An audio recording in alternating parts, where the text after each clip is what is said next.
nii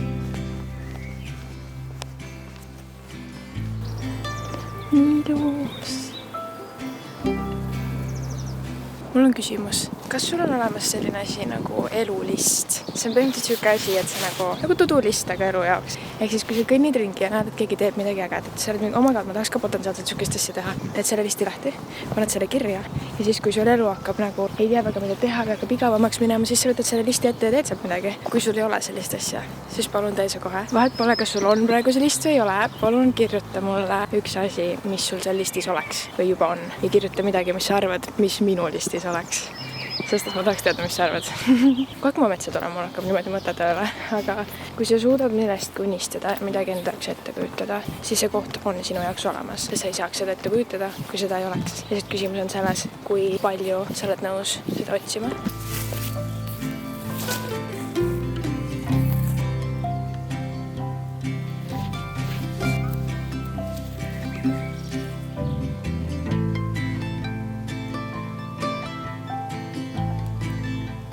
Ma nagu ikka haigelt expoosin ennast siin, aga mul on siuke tunne, et kui sa tahad vaadata seda, kuidas kellelgi on perfektne elu, siis sa võid reaalselt avada ükskõik millise sotsiaalmeediakanali, nii et seda siin ei juhtu. Muidugi selle jagamine on in a sense keeruline, aga ma tean, et see on see, mis ma tahan teha ja mul on tunne, et kõik mured ja probleemid, mis mul kunagi olnud on, lahenevad kõik korraga sellel hetkel, kui ma otsustan käituda võimalikult nagu päris mina. Ja tegelikult see on ka see, miks ma täna üldse siia tulin.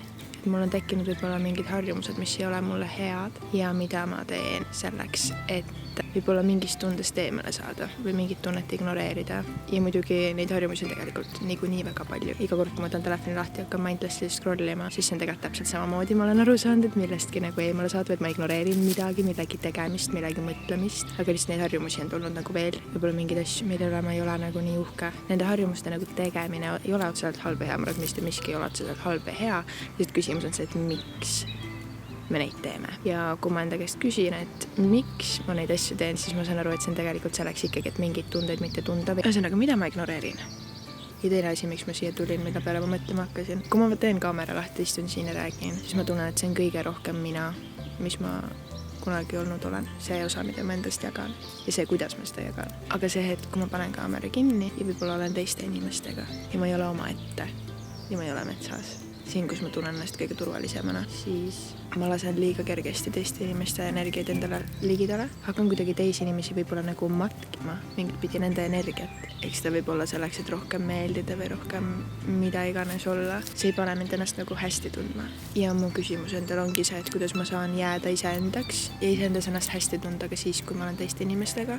Ja samas, kuidas nagu lahti lasta sellest, et mida ma peaksin tegema ja kuidas ma peaksin olema, et mul on tunne, et mida rohkem endast jagada, seda rohkem teistel tekib siuke tunne, et milline sa peaksid olema, mida sa peaksid tegema, milline sa ei peaks olema. Ja üldse kõigil on kogu aeg nii palju arvamusi.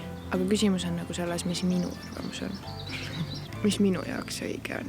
Ja kui ma otsustan mingeid asju teha, siis miks ma otsustan neid teha, aga samas ma ei pea ka ennast nagu õigustama. I do what the fuck I want, nagu ütles Alicia Keys. Ja selleks, et nagu tunda neid asju läbi, ma tahtsin tulla kuhugi, kus ma tunnen ennast turvalisena. Ja mind viimasel ajal on nii väga kutsunud loodus, nii soe, nii mõnus on, et ma tulin lihtsalt siia, et natukene kirjutada kõige kohta, mida ma tunnen.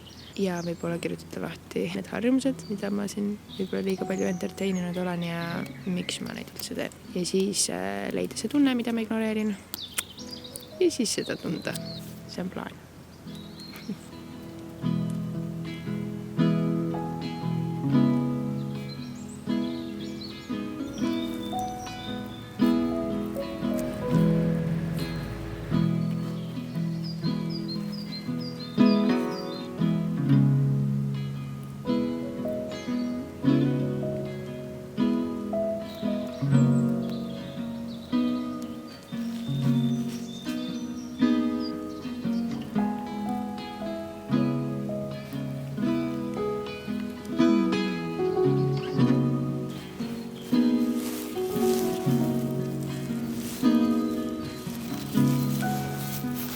Proovin kirjutada sellest, et mis tunnet mingite harjumuste tegemine minus tekitab. Päriselt kujutada neid tundeid ette ja aru saada, et mille eest ma põgenen või mille poole ma põgenen mingit pidi. Ma näitan siin nagu palju asju, mis minu jaoks on nagu keerulised ja sellised hetki, kus ma nagu olen mõtlikum ja nii.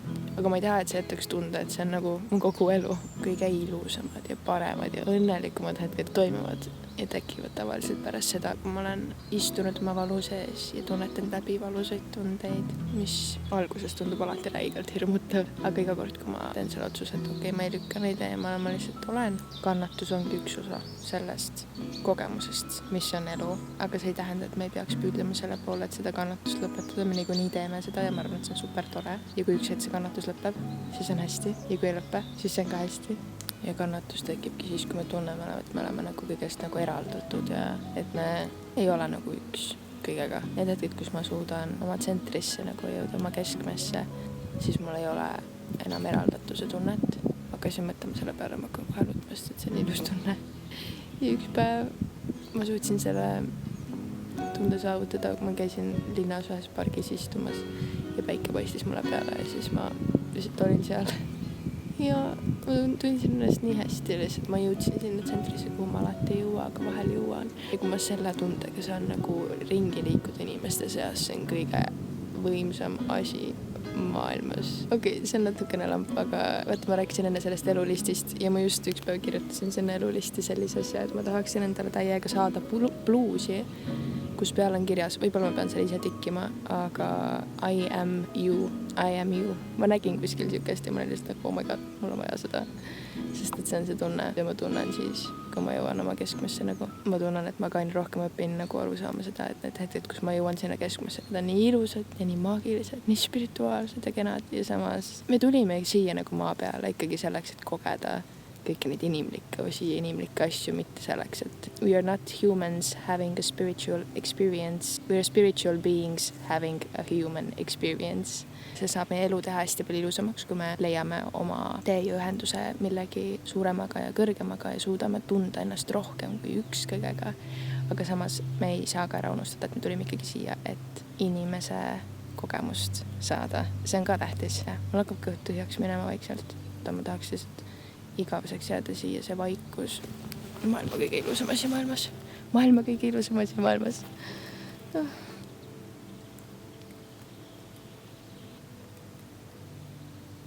Ma loodan, et sa jätad meelde täna sügavalt hingata läbi päeva ja läbi kõikide oma tegemiste. Sa tunned, et sul on aega, sa ei pea kiirustama.